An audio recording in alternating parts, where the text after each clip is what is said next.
श्रीमद्देवी भागवत कथा धर्म, अर्थ, काम और मोक्ष की प्राप्ति के लिए ये सर्वोत्तम साधन है। देवी भागवत पुराण के अनुसार जो पुरुष देवी भागवत के एक श्लोक का भी भक्ति भाव से नित्य पाठ करता है, उस पर देवी प्रसन्न होती है। महामारी व भूत प्रेत बाधा मिट जाती है। वेद व्यास जी ने जन्मेजय को 9 दिनों तक देवी कथा सुनाई। 9 दिनों के बाद कथा खत्म हुई, यज्ञ किया गया। इसके बाद परीक्षित की आत्मा को मोक्ष मिल गया था और जन्मेजय का मन शांत हो गया था। ये बात देवी भागवत पुराण की शुरुआत के श्रीमद् देवी भागवत महात्म्य अध्याय में लिखी है। देवी भागवत का पहला श्लोक ओम श्री सरस्वत्यै नमः, ओम श्री गुरुभ्यो नमः, ओम श्री भगवत्यै नमः। यह एकमात्र पुराण है जिसे वेदव्यास ने महापुराण अर्थात महान पुराण कहा है। इस महापुराण में विशेष रूप से देवी की महिमा और शक्ति के गुणगान के लिए जाना जाता है। इसे देवी भागवत या देवी पुराण के नाम से भी जाना जाता है। ये ग्रंथ महर्षि वेदव्यास द्वारा रचित है। देवी भागवत महापुराण में जगत जननी सर्वव्यापी सर्वशक्तिमान देवी जी की आराधना, गुण, शक्ति के दर्शन, प्रकृति के निर्माण, उसका संचालन और संहार के लिए तीनों देवों को अपनी इच्छा शक्ति से उत्पन्न करने की पूर्ण व्याख्या की गई है। देवी भागवत की कथा श्रवण से भक्तों और श्रद्धालु श्रोताओं को रिद्धि सिद्धि की प्राप्ति होती है। मात्र क्षण भर की कथा श्रवण से भी देवी के भक्तों को कभी कष्ट नहीं होता। सभी तीर्थों और व्रतों का फल देवी भागवत के एक बार के श्रवण मात्र से प्राप्त हो जाता है। श्रीमद् देवी भागवत पुराण में 12 स्कंद, 18,000 श्लोक एवं 318 अध्याय है। देवी भागवत पुराण में सृष्टि की उत्पत्ति से लेकर माता की संपूर्ण महिमा का वर्णन किया गया है। भागवत की कथा श्रवण से भक्तों और श्रद्धालु श्रोताओं को रिद्धि सिद्धि की प्राप्ति होती है। मात्र क्षण भर की कथा श्रवण से भी देवी के भक्तों को कभी कष्ट नहीं होता। सभी तीर्थों और व्रतों का फल देवी भागवत के एक बार के श्रवण मात्र से प्राप्त हो जाता है। नमस्कार दोस्तों, जय माता दी। कथा सुनने से पहले एक बार श्रीमद् देवी भागवत महापुराण और माता जी की जयकारा लगा लेते हैं। श्रीमद् देवी भागवत महापुराण की जय। माँ जगत जननी जगदम्बा की जय। अम्बे मात की जय। गौरी शंकर महादेव की जय। ओम नमः पार्वती पते, हर हर महादेव। अभी तक आपने 9वें अध्याय का श्रवण किया था, जिसमें सर्प के काटने से प्रमद्वारा की मृत्यु हो गई थी और रोरो अपनी आधी आयु देकर अपनी पत्नी को जीवित किए थे। मणि मंत्र औषधि द्वारा सुरक्षित राजा परीक्षित का 7 तल वाले भवन में निवास करना। आज 10वें अध्याय में हम सुनेंगे महाराज परीक्षित को डसने के लिए तक्षक का प्रस्थान, मार्ग में मंत्रवेता कश्यप से भेंट, तक्षक का एक वट वृक्ष को डसकर भस्म कर देना और कश्यप का उसे पुनः हरा भरा कर देना, तक्षक द्वारा धन देकर कश्यप को वापस कर देना और सर्प दंश से राजा परीक्षित की मृत्यु हो जाना। सूत जी बोले, हे मुनिवृंद, उसी दिन तक्षक नामक नाग नृप श्रेष्ठ परीक्षित को शापित जानकर एक उत्तम मनुष्य का रूप धारण करके अपने घर से शीघ्र ही निकल पड़ा। वृद्ध ब्राह्मण के वेश में रास्ते पर चलते हुए उस तक्षक ने महाराज परीक्षित के यहाँ जाते हुए कश्यप को देखा। उस नाग ने उन मंत्रवेता ब्राह्मण से पूछा, आप इतनी शीघ्र गति से कहाँ चले जा रहे हैं और कौन सा कार्य करने की आपकी इच्छा है? कश्यप ने कहा, महाराज परीक्षित को तक्षक नाग डसने वाला है, अतः मैं उन्हें विष मुक्त करने के लिए शीघ्रता पूर्वक वहीं जा रहा हूँ। हे विप्रेंद्र, मेरे पास प्रबल विषनाशक मंत्र है, अतएव यदि उनकी आयु शेष होगी तो मैं उन्हें जीवित कर दूंगा। तक्षक ने कहा, हे ब्राह्मण, मैं ही वह तक्षक नाग हूँ और मैं ही महाराज परीक्षित को काटूंगा। मेरे काट लेने पर आप चिकित्सा करने में समर्थ नहीं हो सकेंगे, अतएव आप वापस लौट जाइए। कश्यप ने कहा, हे सर्प, ब्राह्मण के द्वारा शापित किए गए राजा को आपके काटने के उपरांत मैं उन्हें अपने मंत्र बल से निसंदेह जीवित कर दूंगा। तक्षक ने कहा, हे विप्र, हे अनघ, यदि आप मेरे काटे हुए नृपश्रेष्ठ परीक्षित को जीवित करने के लिए जा रहे हैं तो आप अपनी मंत्र शक्ति का प्रभाव दिखाइए। मैं इसी समय इस वट वृक्ष को अपने विषैले दांतों से डसता हूँ। कश्यप ने कहा, हे सर्वश्रेष्ठ, आप इसे काट लें अथवा इसे जलाकर भस्म कर दें तो भी मैं इसे पुनः जीवित कर दूंगा। सूत जी बोले, नागराज तक्षक ने उस वृक्ष को डस लिया और उसे जलाकर भस्म कर दिया। तब उसने कश्यप से कहा, हे द्विजश्रेष्ठ, अब आप इसे पुनः जीवित कीजिए। तक्षक नाग की विषाग्नि से भस्म हुए वृक्ष के संपूर्ण भस्म को एकत्र करके कश्यप ने यह बात कही, हे महाविषधर नागराज, अब आप मेरे मंत्र का प्रभाव देखिए। मैं आपके देखते देखते इस वट वृक्ष को जीवन प्रदान करता हूँ। ऐसा कहकर हाथ में जल लेकर मंत्रविद कश्यप ने उस जल को अभिमंत्रित किया और उसे भस्म राशि पर छिड़क दिया। जल के पड़ते ही वह वट वृक्ष पुनः पहले की भांति सुंदर हो गया। उस वृक्ष को इस प्रकार जीवित देखकर तक्षक को बड़ा आश्चर्य हुआ। उस नागराज ने कश्यप से कहा, हे विप्र, आप इतना परिश्रम किस लिए करेंगे? आपकी वह कामना मैं ही पूर्ण कर दूंगा। कहिए, आप क्या कहना चाहते हैं?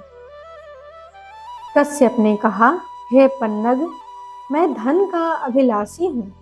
नृपश्रेष्ठ परीक्षित को शापित जानकर अपनी मंत्र विद्या से उनका उपकार करने के लिए मैं अपने घर से निकला हूँ।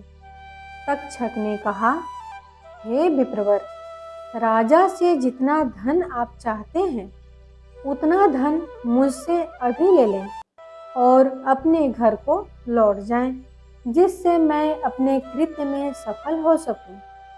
सूत जी बोले, तक्षक की यह बात सुनकर परमार्थवेत्ता कश्यप जी मन में बार बार सोचने लगे कि अब मुझे क्या करना चाहिए।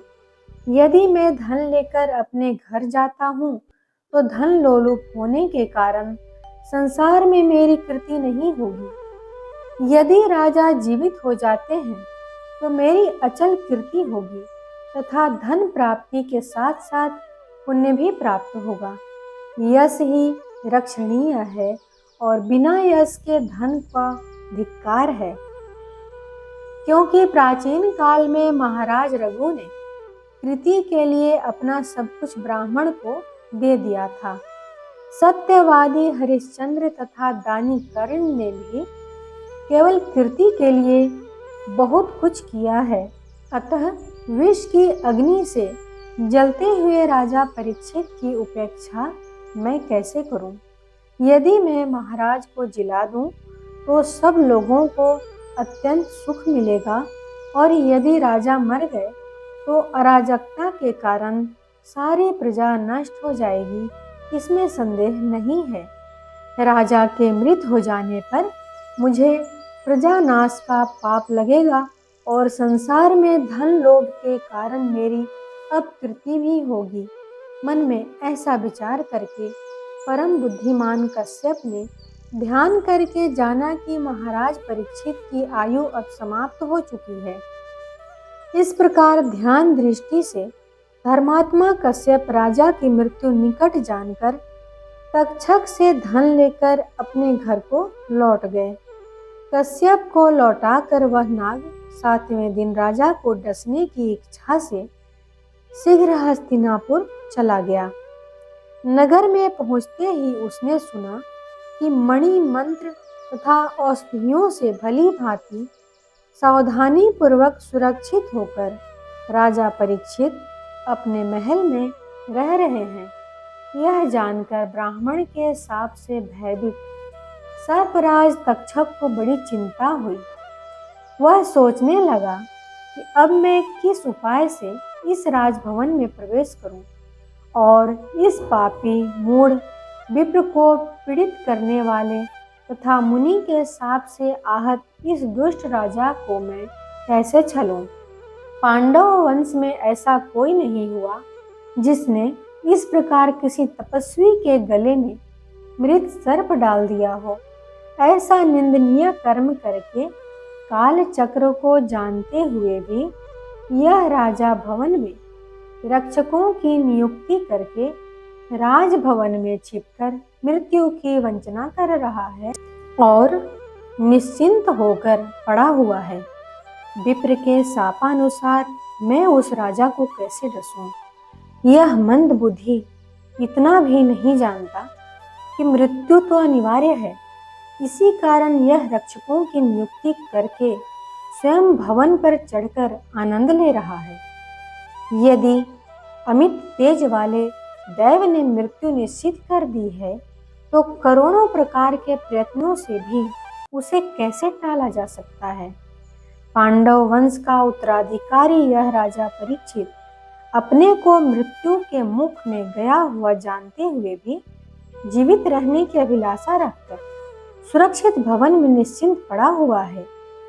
यदि चाहता तो अनेक प्रकार के दान पुण्य द्वारा अपनी आयु बढ़ा सकता था, क्योंकि धर्माचरण से व्याधि नष्ट होती है और उससे आयु स्थिर होती है।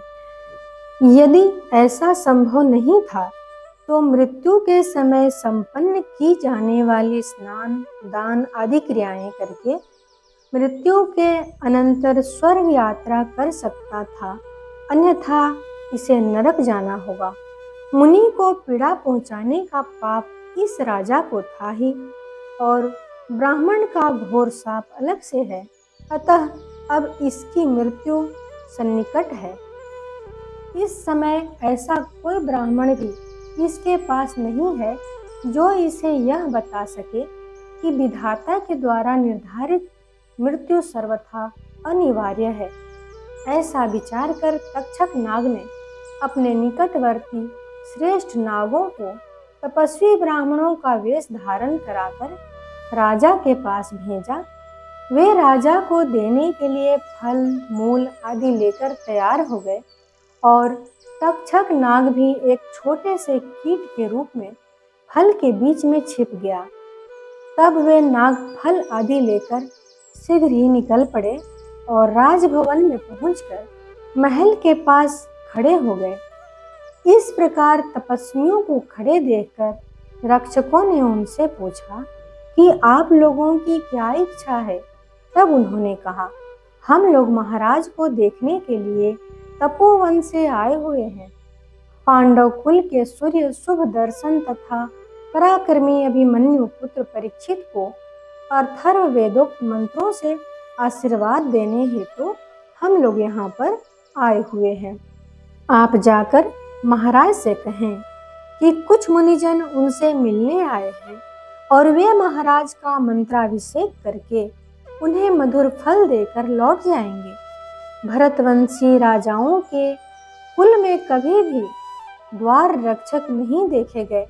ऐसा भी कहीं नहीं सुना गया कि तपस्वियों को राजा का दर्शन न मिले। जहाँ महाराज परीक्षित विराजमान हैं, वहाँ हम लोग जाएंगे और उन्हें अपने आशीर्वाद से दीर्घायुष्य बनाकर आज्ञा लेकर लौट आएंगे। सूत जी बोले, उन तपस्वियों का वचन सुनकर रक्षकों ने उन्हें ब्राह्मण समझकर महाराज का आदेश सुनाते हुए कहा, हे विप्रों, हमारे विचार में आज आप लोगों को राजा का दर्शन नहीं हो सकेगा, अतः आप समस्त तपस्वी जन राजभवन में कल पधारें। हे मुनि श्रेष्ठों, विप्र शाप से भयभीत होकर राजा ने अपने महल में ब्राह्मणों का प्रवेश वर्जित कर रखा है, इसमें कोई संदेह नहीं है। तब ब्राह्मणों ने उनसे कहा, हम लोगों की ओर से ये फल मूल तथा जल आप रक्षक गण राजा को दे दें और हम लोगों का आशीर्वाद पहुंचा दें। उन्होंने राजा के पास जाकर तपस्वियों के आगमन की बात बता दी। इस पर राजा ने आज्ञा दी कि वे लोग फल मूल आदि जो कुछ दे रहे हैं उन्हें यहाँ लाओ। और उन तपस्वियों को आने का कारण पूछ लो और उन्हें पुनः कल प्रातः आने को कह दो। साथ ही मेरी ओर से उन्हें प्रणाम कहकर यह भी कह देना कि आज मेरा मिलना संभव नहीं है। उन द्वारपालों ने तपस्वियों के पास जाकर उनके दिए हुए फल मूल आदि लाकर आदर पूर्वक राजा को अर्पित कर दिए। उन विप्रवेश में आए नागों के चले जाने पर महाराज ने फलों को लेकर मंत्रियों से कहा, हे सचिवों, आप लोग भी इन फलों का सम्यक सेवन कीजिए। मैं तो तपस्वियों द्वारा अर्पित यही एक बड़ा फल खाऊंगा। ऐसा कहकर उत्तरासुत राजा परीक्षित ने सब फल अपने सुहृदय सचिवों में बांट दिए और एक सुंदर फल पका हुआ था उसे अपने हाथ में लेकर स्वयं उसको विदीर्ण किए। जिस फल को राजा ने चीरा था उसमें ताम्र वर्ण वाला तथा काले नेत्र वाला एक छोटा सा कीट राजा को दिखाई दिया। उसे देखकर राजा ने अपने आश्चर्यचकित मंत्रियों से कहा, सूर्य अस्त हो रहे हैं, अतः अब मुझे विष का भय नहीं है। मैं ब्राह्मण के उस शाप को अंगीकार करता हूँ कि यह कीट मुझे काट ले। ऐसा कहकर महाराज परीक्षित ने उसे अपने गले पर रख लिया। सूर्य के अस्त होते ही गले पर स्थित वह कीट साक्षात काल स्वरूप भयानक तक्षक के रूप में परिणत हो गया। उस नाग ने तत्काल राजा को लपेट लिया तथा उन्हें डस लिया। यह देखते ही सभी मंत्री आश्चर्य में पड़ गए और अत्यधिक दुखित होकर विलाप करने लगे। भयंकर रूप वाले उस सर्प को देखकर सभी सचिवगण भयभीत होकर वहां से भागने लगे और सभी रक्षक गण चिल्लाने लगे। इस प्रकार वहां महान हाहाकार मच गया। उस सर्प के शरीर से बद्ध हो जाने के कारण राजा का महान बल प्रभावहीन हो गया, जिससे वे उत्तरापुत्र परीक्षित कुछ भी बोल पाने तथा हिलडुल सकने में असमर्थ हो गए। तक्षक के मुख से विष जनित भयंकर आग की ज्वालाएं उठने लगी। उस भीषण ज्वाला ने क्षण भर में राजा को जला दिया और शीघ्र ही उन्हें निष्प्राण कर दिया। इस प्रकार क्षण मात्र में ही राजा का प्राण हरकर वह तक्षक नाग आकाश में चला गया। वहां लोगों ने संसार को भस्मसात कर देने का सामर्थ्य वाले उस तक्षक को देखा। वे राजा परीक्षित प्राणहीन होकर जले हुए वृक्ष की भांति गिर पड़े और राजा को मृत देखकर सभी लोग विलाप करने लगे। इस प्रकार श्रीमद्देवी भागवत महापुराण के द्वितीय स्कंद का 10वां अध्याय 11वें अध्याय में हम सुनेंगे जन्मेजय का राजा बनना और उतंक की प्रेरणा से सर्प सत्र करना, आस्तिक के कहने से राजा द्वारा सर्प सत्र रोकना। तो यदि आप चैनल पर पहली बार आए हैं तो चैनल को सब्सक्राइब कर लीजिएगा और कमेंट में जय माता दी लिखिएगा। शेयर करके आप भी पुण्य के भागी बन सकते हैं दोस्तों, तो शेयर करना नहीं भूलिएगा। और एक बार फिर से बोलिए जय माता दी।